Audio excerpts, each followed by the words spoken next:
institutions.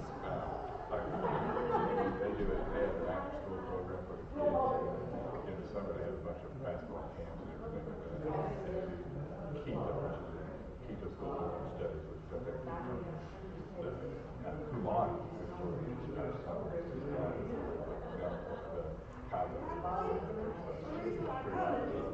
They got a whole, and they're doing their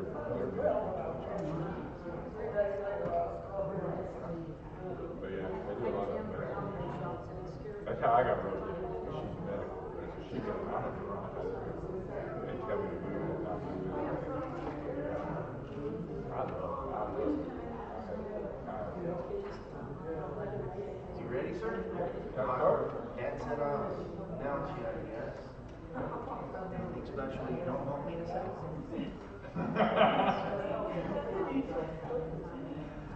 All right, good morning. Time to begin our morning Bible study. We have another guest speaker. Y'all know him. Michael Boswell is back again. We're going to do our Bible study this morning and then our sermon here in a little while. So, Michael, good to have you back. Looking forward to your lesson this morning. Good morning. Good morning. So yeah, I'm back in, and then I start my traveling the first of next year. So we'll see how many times I get to come back. But I've enjoyed coming, and we'll see. You know,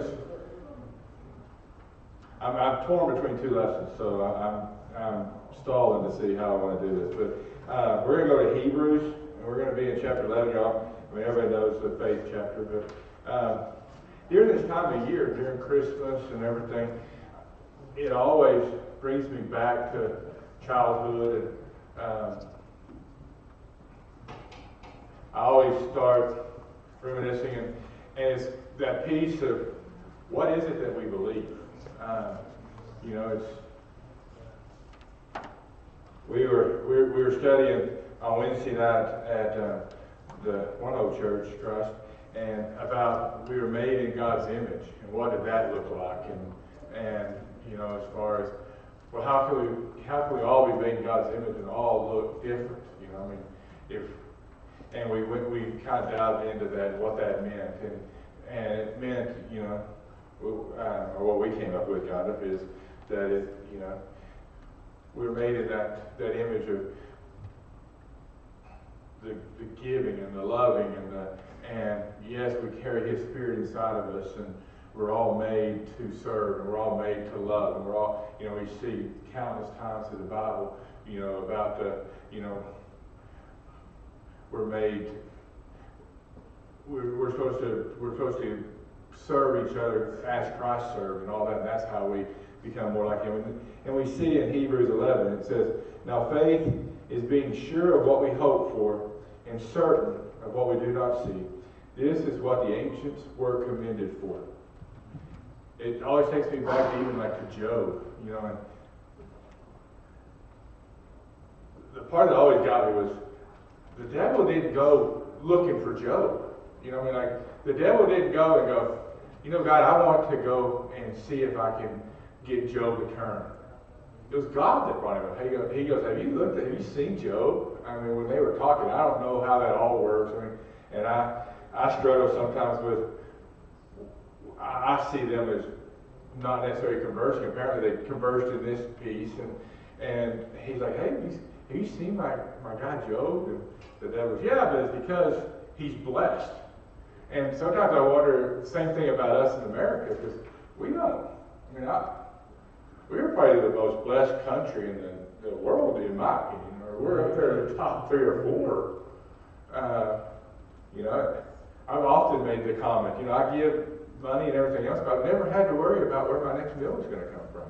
And not something I'm necessarily proud of, but I am in some ways, and I mean, it's kind of, and so I'm almost see myself in the same traps as Job. I mean, like I've got to figure out how to make sure that I'm doing God's will and making sure I'm living faithfully, even though I've been, and God continues to bless me. I mean, sometimes I wonder,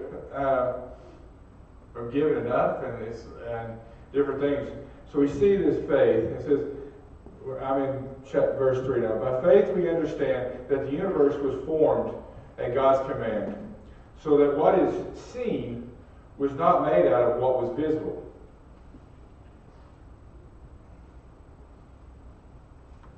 I was listening to a podcast this week, and the guy now I won't be able to look at chickens the same way.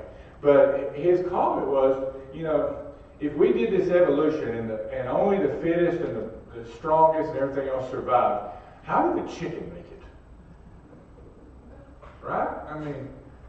Chicken has no territorial, really, truthfully, and he went on and on. He did this deep dive on based on evolution, what was the chicken's evolution, and you can look Google it. But still, my point is that we believe that God created heavens and the earth. That's what Genesis 1:1 says, and that's kind of where we hang our cross on and where we hang the flag down on. But not everybody believes that, right? Which takes more faith, right?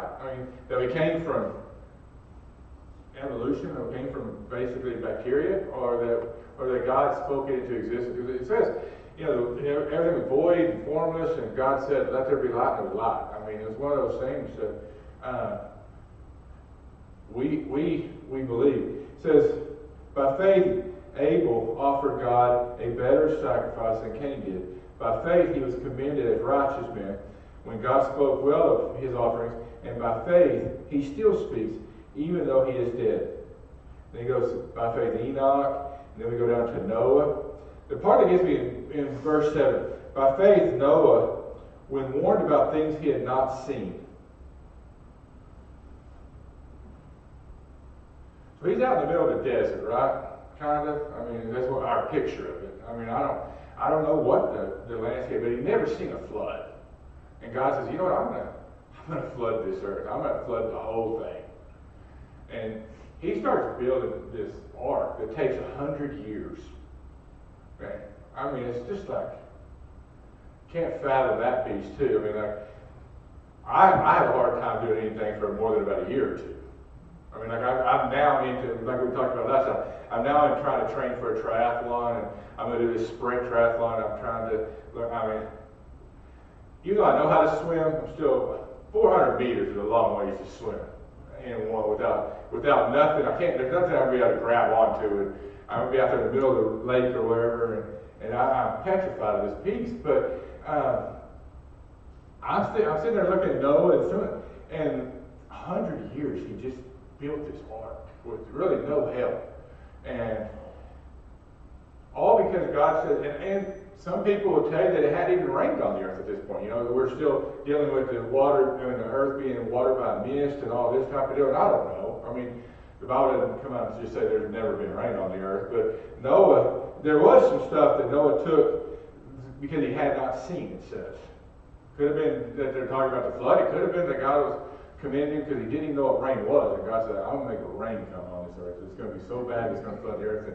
And Noah, out of that, what do you mean rain? We know that people had conversations with God. We know Gideon did, right? Gideon's like, how do I know? Or, we even go back to Moses, who is going to be commended as in this too. And Moses is like, oh God, I don't speak. This is my crutch too. I don't speak so well. I tend to ramble, and I tend to chase rabbits, and I can't. And Moses, did God say, Moses, I got this under control. This will work out. And it's like, it's amazing that God, even though we are human, even in our humanness, that God says, I can take that, I can work with that piece. And it's because of your humanness that we can see God in a way. We can see God's love and mercy and grace. And like I said, I've often said, and I still tell you to this day, I'm not a preacher. I don't know how to do it. I get up and talk, but I often, a lot of times, even when I was younger, I would go in and teach high school classes. I wouldn't teach other classes because I didn't feel like I knew enough. You know what I mean? I didn't feel like, well, they had to ask me a question I didn't know the answer to. And then it was about 15 years ago, Brandon Owens, who was a youth minister at Sherwood for a little bit, took these cards, these index cards, 3x5 index cards, y'all have all seen them. And he had the kids write on there one to however many questions they wanted on these index cards. Most of them wrote 2 or 3 questions on them. And then, instead of signing them, all they did is they stuck them in a box. So nobody knew who asked what question. So that they didn't have to be dumb questions. I mean, nobody had to be worried about it being a dumb question. Because whatever question they wanted to ask, they got to ask.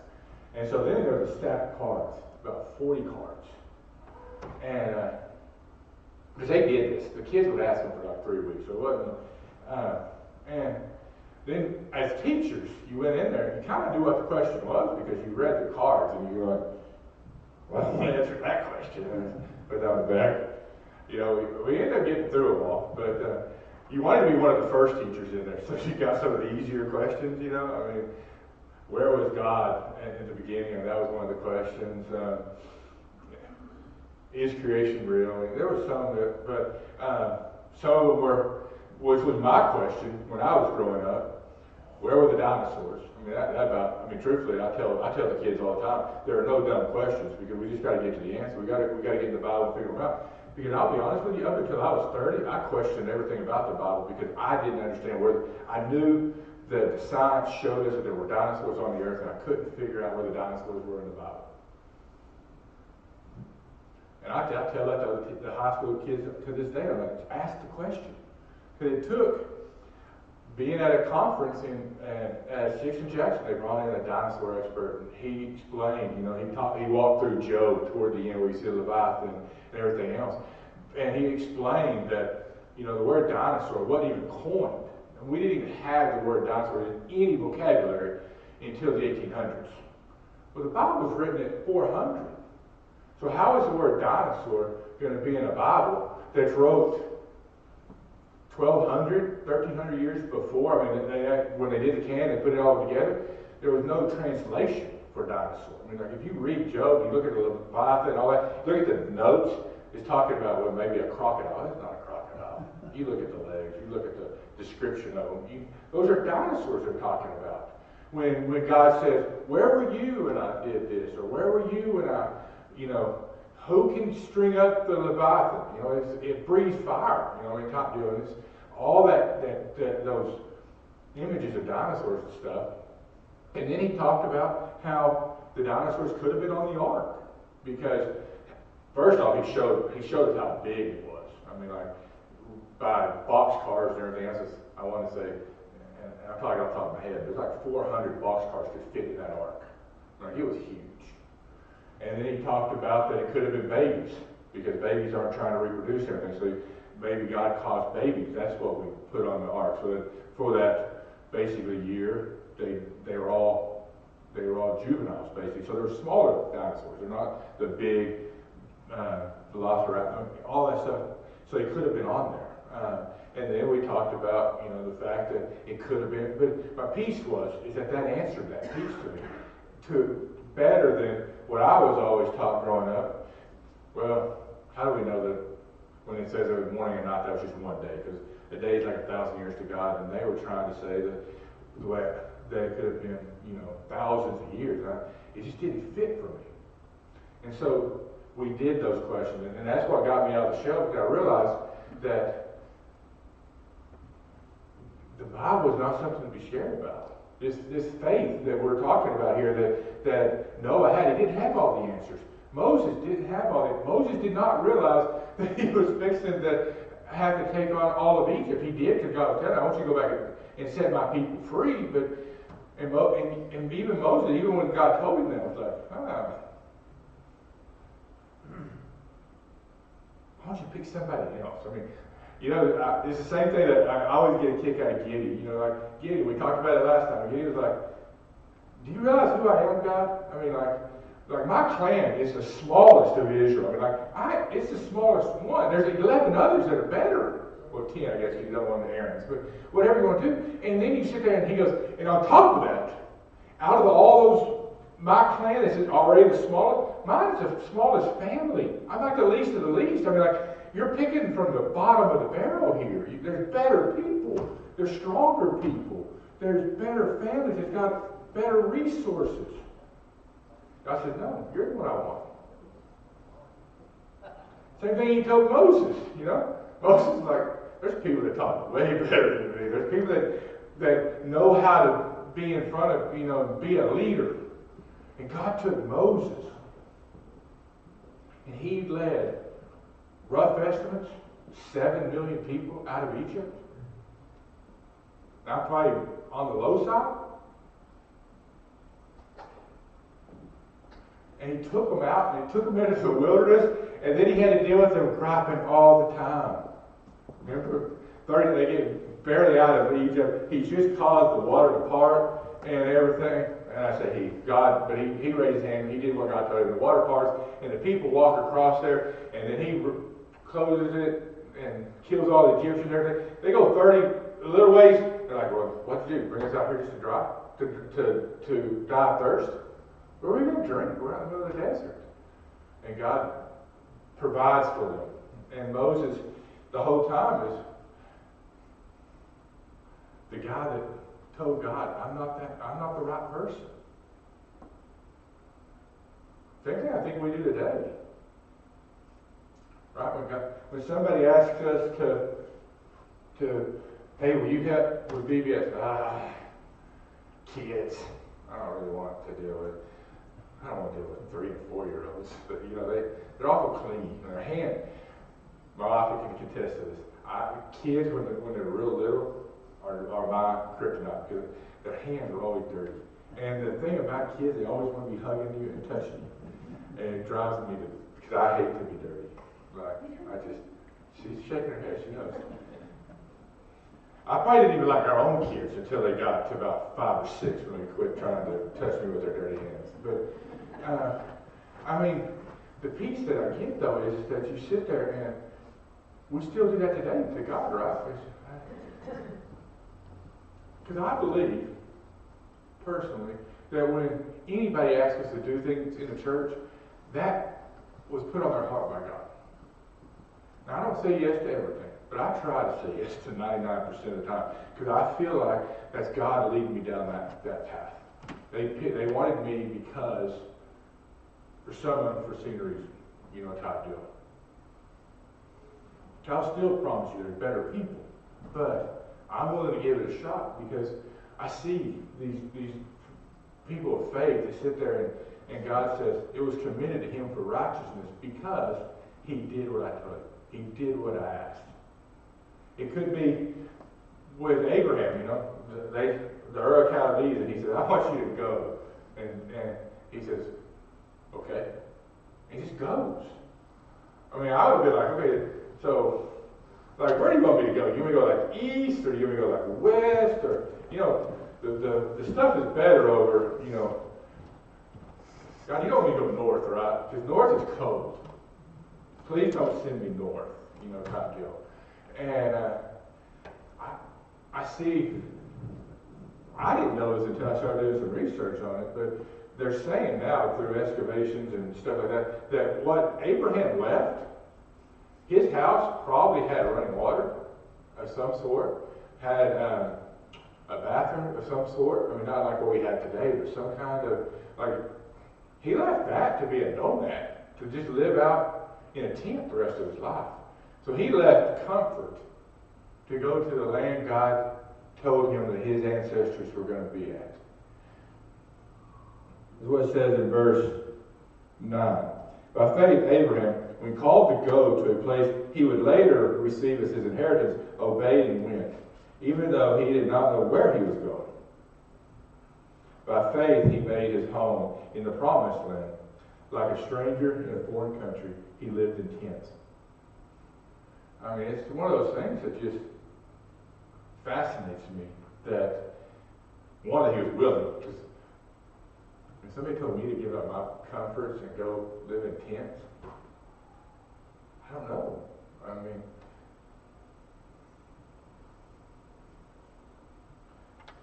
Are there times that we look at what God's plan for us is and say, I don't know, that's a little out there, God?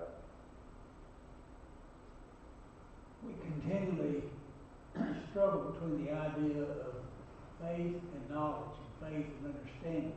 We tend to want to see what's down at the end of the road, and to not have that faith. Of course, I don't believe faith is blind faith. I believe there's evidence of things, just like creation and Noah and the flood and all that. There's evidences to look at, but still, when you get right down to it, it's faith. Just like the creation. I mean, you can try to figure it out any way you want to and say it happened this way, it happened that way, but when you get down to the final analysis, it's faith of where things came from nothing,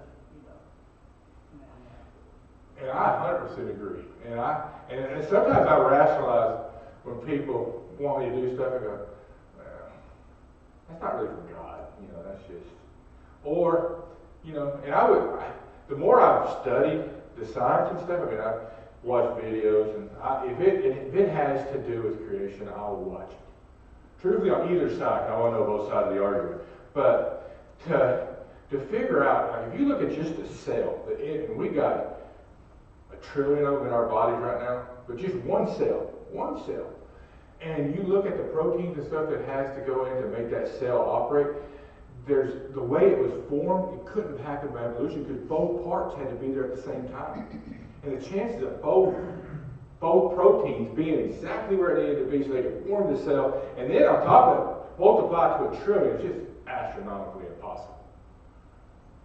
But you're right, it still comes down to, at the very end though, it comes down to faith. I would argue that it's more faith to believe the other side, but Amen. my piece, though, that's just me. I just, the more I've got it into science and stuff, and you gotta understand, I'm an accountant, so I'm a black and white type person. There's not a whole lot of gray in my world, and I'm trying to get better with that. But so the way I look at it, though, is like, man, there's some animals out there that there's one that sprays for his defense mechanism. He actually sprays a little bit of like fire almost. It's a venom that he sprays out of his mouth, but it's in 2 compartments in the animal's rear end, basically, and they got to shoot out at the same time. When they mix, they become the caustic agent that will burn you. The problem is that if both of them mixed inside of his body, he would die. So how did they both show up at the exact same time where he could be, and there's just so much that points to this and I do believe that God gives us that so that it helps our faith. But I also think as we get older and we can look back on our lives, we can see all the ways that God's helped us too.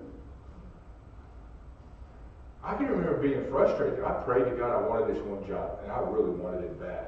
And I thought I actually thought I was in. This was my job because it was a family member making a decision. It was kind of a distant family member, still a family member. So, blood should work and everything else. And I didn't get it. I didn't get the job. Did not get it. And actually, I was a little aggravated because I didn't really get a phone call. The phone call came through my family, like, hey, we're going to go a different way. So it really wasn't even him calling me and saying, hey, I'm going a different direction. So I'm heartbroken, and I'm still having to travel to go to work, because at that time, I still lived in Odessa, but I had to go to La Mesa. And so I decided, you know what, I'm going to help God out, because I'm going to get this job.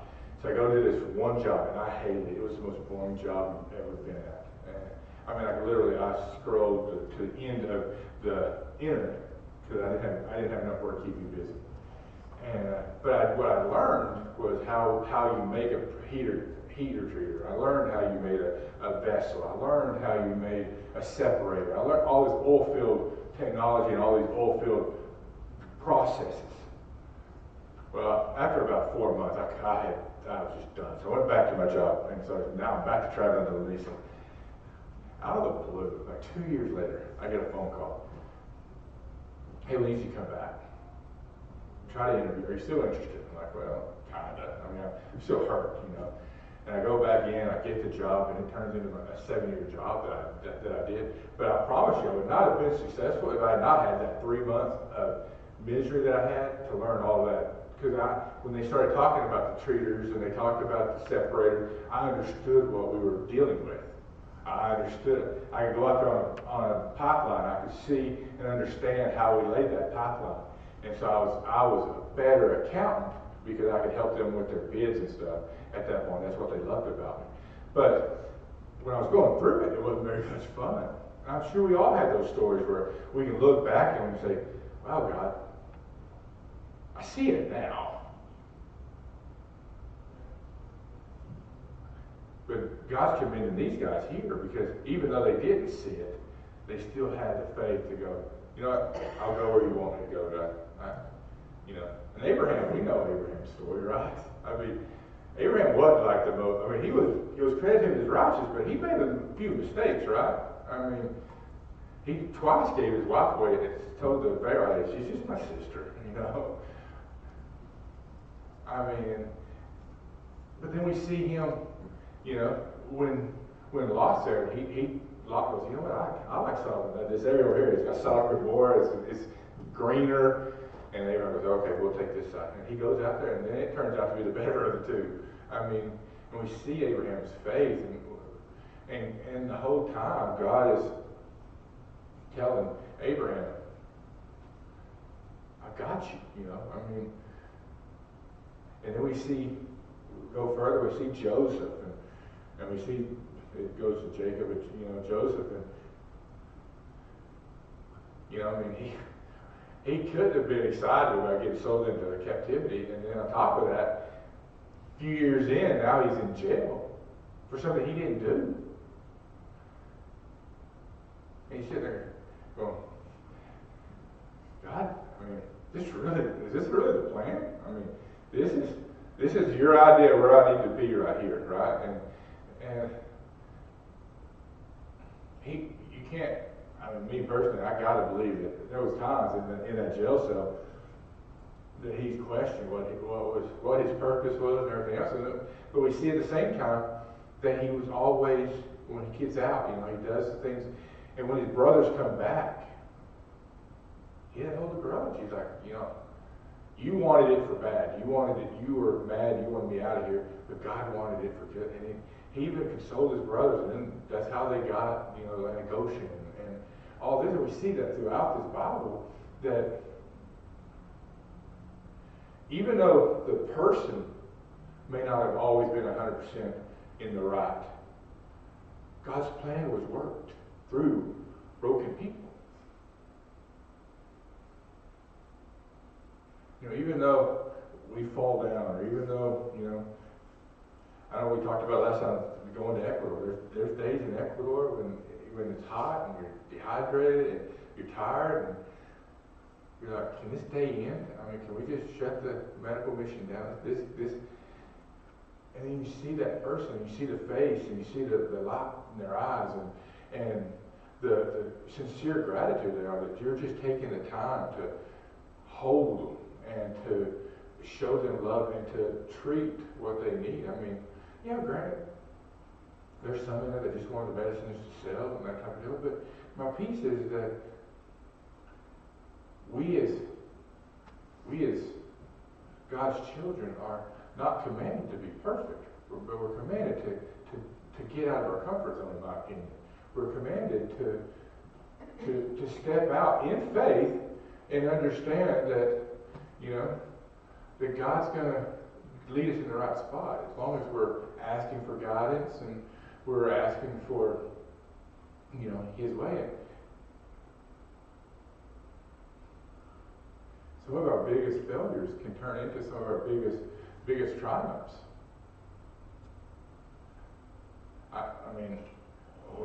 I'm kind of giving you all through the Old Testament and everything, but I mean, one of my, you know, growing up, my first true biblical story that I kind of memorized was, you know, Shadrach, Meshach, and Abednego.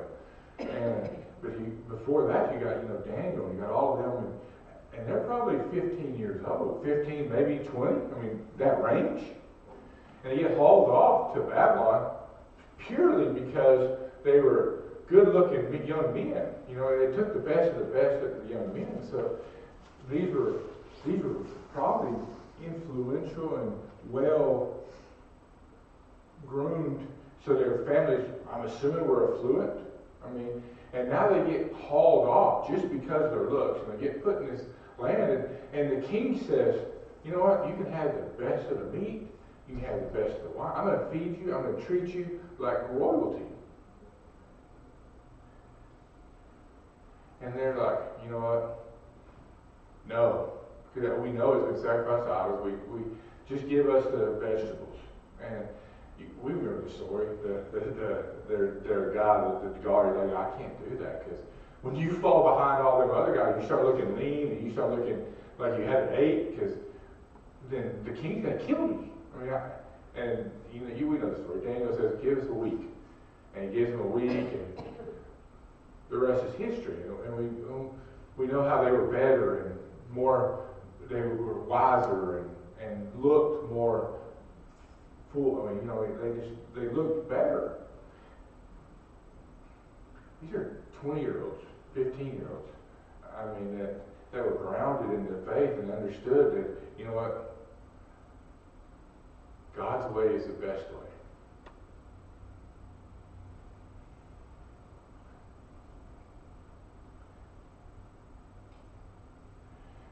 So Colossians 3 verses 1 says, since then, you have been raised with Christ. Set your hearts on things above, where Christ is seated at the right hand of God. Set your minds on things above, not on earthly things. For you died, and your life is not hidden with Christ in God. When Christ, who is your life, appears, then you will also appear with him in glory. So therefore put to death whatever belongs to your earthly life. He's saying that this faith that we're talking about this morning, God says, you died to your old self. You died when you were baptized and you were raised to walk a new life. And we need to set our things on hope above. We were talking over Christmas, and I've read in Matthew where Jesus is at the Lord's Supper. He's instituting, and they're sitting there, and he's fixing to go to the cross within 4 days, and I guess it's 2 days. But anyway, he's at the Last Supper type deal, and he's sitting there, and it never dawned on me, but he says, he takes the bread and he says, this is my body, and he takes the cup and he passes it, and they pray over everything. But then he says the line. He goes, for I will not eat or drink of this again until I drink it anew with you in heaven. That line never meant a whole lot to me. It never even dawned on me. He didn't say if, right? It's a promise. He's going to be there. We're going to be there as long as we're in him. That's the faith that we're doing all of this on, is the faith that Jesus was telling the truth. The whole Bible was telling the truth. That it's not an if. It's that hope. If you look at the way the Greek is with that word hope that they use in the Bible, when it says you got the hope in Christ Jesus, that hope piece, the word in Greek actually has a piece that is an expectation. Like it's more than just, well, I hope. It's I expect. Because of what God's done for us, we know that not only are we, it's more than what the English version of hope is. Because sometimes we think hope is, it's 50-50 chance type deal, I hope the Raiders win next week. There's no expectation there. But there is, when we're reading the Bible, there's an expectation that, yeah, we're going to get there. There's not an if, and I read that part where he said, I'm going to drink it anew with you. We get to have that communion with Jesus in heaven. That's what this faith is built on. We're setting our minds on things above, because we understand that this right here is temporary at best. We get to go be with him, but he's asking us to step out of our comfort zones just a hair and be willing to serve, be willing for me, and trust me, I taught 4 and 5-year-olds for 3 years. I mean, I try to stay away from still to this day, but it's one of those things that if I'm asked, VBS, which I found out last week, you are renowned for y'all's VBS, by the way. I don't know if y'all realize that, but I was talking to a friend of a friend who lives here, who's moving to Austin, and she's like, oh, that West Side, that's the one that does that really cool VBS. So I will say, y'all have a prime avenue with that VBS, the way y'all do it, into the lives of children, make an effect on them. This was I don't know how old this lady is. I'm guessing in her 40s, maybe 30s. But, well, she's got a high school that's graduated, so she's got a big 40. Anyway, my piece, though, is that sometimes what we see as, I gotta get through this VBS, or I gotta get just through this class. We're missing the point of loving on God's children. We're missing the point of why we're here. And this faith that it was commended to these guys. These guys stepped out of their comfort zone, truthfully further than I've ever stepped out of my comfort zone. But my piece is that when we're asked, or when we're given an opportunity, my challenge is for this next year is to take it. And we're fixing to go into 2026. Let's make it the best year we can. I'm going to talk about it in the sermon too, but let's make the next 5 years, 10 years, some of the best years. Not because of anything we do, but because we're focused on God's children. And when God asks us, we made a trip to Manilito and to New Mexico Children's Home, and of course Ecuador this summer, and to see the kids. And we didn't really get to see the kids necessarily either place, but we saw and heard things that they were doing. We saw the pictures, and we saw the 4-H's, and it was house parents that were taking care of and showing these children how to get back to heaven. To understand that even though their families are broken, God is still eternal. And I know Andrews is going to Mangalito during the summer to help, work there, just so that we all, if there's a chance, I would challenge you to take it, or look for one. I know there's I saw your board back there. There's some conferences and different places to travel.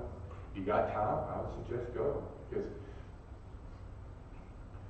as we love on God's kingdom and we get involved in God's kingdom, I've never been on a time, no matter how tired I was when I left it, I did not go. I was more blessed than them. It's just one of those things, one of those, I don't know how it is, but you see the faces light up, and you see, my image of Ecuador this time was we had 3 guys. 2 of them were just out of college. One's fixing to get married. But they played with those kids as a frisbee. And they just threw that frisbee around for hours. And truthfully, in the moment, I was frustrated because they would throw it and come into their clinic. I had to get that, try to keep that out there, And looking back on it, I wish I hadn't said a half, but I keep it out there. I should have grabbed it and thrown it back or something. Because that was just as important necessarily as the clinic itself, because we were showing those kids that there was somebody that thought enough of them to get out of their comfort zone, fly halfway across the world, and spend 5 days loving on them. And we don't even have to go that far. Like I said, we can go from here 6 hours to Mangalito, or 3 hours to New Mexico Children's Home, and love on those children, and do just as much good as I ever did in Ecuador. It's just a matter of getting out of our comfort zone. Hey, Mark. Well, I got 5 more minutes. I'm going to stop here, but I'm just going to ramble at this point now. But Mark. you know, it's interesting in all these examples of faith, you have the period of time that's not seen, right? And for most people, that's where fear and uncertainty comes in. I can't see it, I can't control it, I don't know, I don't like this, I'm comfortable, I'm fearful, right? The unseen is our problem. But in all of these examples, they went anyways, right? But it's not just a, blind faith, I'm going to go where you tell me to go. It's, once their faith was established with God, God said, okay, now here's what you see in front of you. And they picked it up and they ran with it. Every one of these, Abraham, Noah, Gideon, Daniel, every one of them, once it was seen what they needed to do, they ran with it. They made it as good as they could. And that's where a lot of people fail to realize that, we're going to struggle first. We got to get through the struggle. We got to get through the pain. We got to get through some of these headaches and heartaches in life. We have to do the hard work to see what God's doing. But where a lot of people fail is once they see it and life is smoothed out, they're like, all right, cool, I take a break. But that's what God prepared you for, is to now go to work. And that's where the church struggles. That's where faith really struggles, is people don't realize that's the point. Once you've done the hard work, you've learned the skills, you got to go put those into practice. And so many don't, right? They don't get out of that comfort zone and go visit those that are in need. They won't get up there and speak, or, hey, 3 to 5, I got to commend you, because that is a scary class to teach. Well, and you're exactly right, and that's the piece that, I pick on that group just because they're a great group. I remember when I was teaching the 4th, 5th, and 6th graders, we had this one kid. Poor kid. I mean, he had ADHD on a severe level that's off the charts. And we finally, after butting my head in, he ran off more teachers than anybody I've ever met. And me and him finally came to the agreement, as long as he was in the chair, and sometimes his feet were on the back, over the side, he was laying back on it, I didn't care. As long as his seat stayed kind of remotely on the chair, I didn't care how, he just couldn't stand up and walk around and pester anybody else. I'll tell you this, that kid, if I asked him a question, no matter when I asked him the question, he knew the answer. Because he was listening. He just physically could not stop fidgeting. He had to move. And what dawned on me once I started thinking about it was, he's been in school, because I ended up teaching Wednesday night class. He'd been in school the whole day where he was told to sit down and shut up. Well, he gets home at 4 o'clock, or 3:30, whatever time he got home, and then he probably ran to eat or whatever, and then he came to church, and then I'm telling him for another hour to sit down and shut up. That's not, and so we did. I let him spin and do whatever, as long as he stayed in that chair, but he always knew the answer. And sometimes that's getting out of the comfort zone, and also seeing a lot through their eyes. I mean, because sometimes as we get older, and my mom pointed out today that, or yesterday, killed me, because they were having a 50 and holding party, and she goes, you can go now. I'm like, you didn't have to break my heart like that.